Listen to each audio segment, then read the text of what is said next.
விருதுநகர் ஊராட்சி ஒன்றியத்துக்குட்பட்ட பாவாளி கிராமத்தில் உள்ள பொதுமக்கள் குடியிருப்பு பகுதிகளுக்குள் புதிய மதுபான கடை திறக்க எதிர்ப்பு தெரிவித்து மாவட்ட ஆட்சியரிடம் புகார் மனு அளித்தனர்.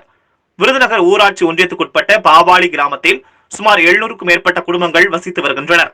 இந்த ஊரில் கோவில்கள் மற்றும் பள்ளி வளாகங்கள் உள்ள பகுதியில் புதிதாக மதுபான கடை திறப்பதற்கு ஆயத்த பணிகள் மேற்கொள்ளப்பட்டு வருகிறது.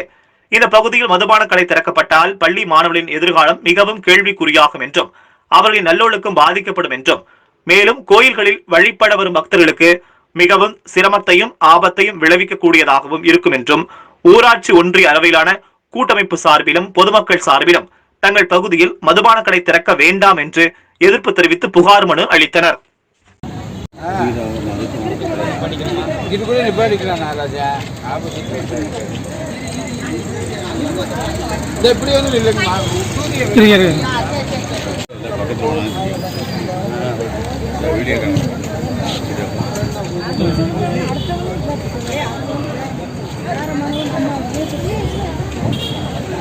லட்சுமி, நான் சமூக சுய உதவிக்குழு பயிற்றுனராக இருக்கேன்.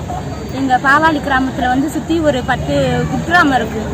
அங்கே இப்போ புதுசாக சந்தரி இருக்கிற கிராமத்தில் ஒரு மதுபான கடை வீட்டில் வச்சு விநியோகம் பண்ணுறாங்க.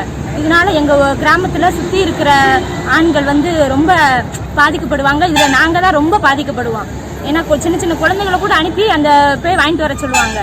எங்கள் ஊரில் ஏற்கனவே எல்லாமே கஷ்டப்படுற குடும்பங்கள் தான் இருக்குது. இதனால் எங்கள் குடும்பத்து பொருளாதார வளர்ச்சினாலையும் மற்ற மக்களுக்கு சின்ன குழந்தைகளுக்கு எல்லாருக்குமே பாதிக்கப்படுறாங்க. அதனால நாங்கள் இன்னைக்கு மனுவாக எங்கள் மகளிர் குழு மூலிமா பாவாளி ஊராட்சி அளவிலான கூட்டமைப்பு மூலமாக நாங்கள் இன்னைக்கு மனுவாக கொண்டு மாவட்ட ஆட்சியர்கிட்ட கொடுக்கணும்னு வந்திருக்கோம். இதுக்கு அவர் உள்ள நாங்கள் ஏற்கனவே ஒரு மனு கொடுத்துருந்தோம். அதுக்கு நாங்கள் எந்த லைசன்ஸும் கொடுக்கல அப்படின்னு சொல்லி அவங்க சொல்கிறாங்க.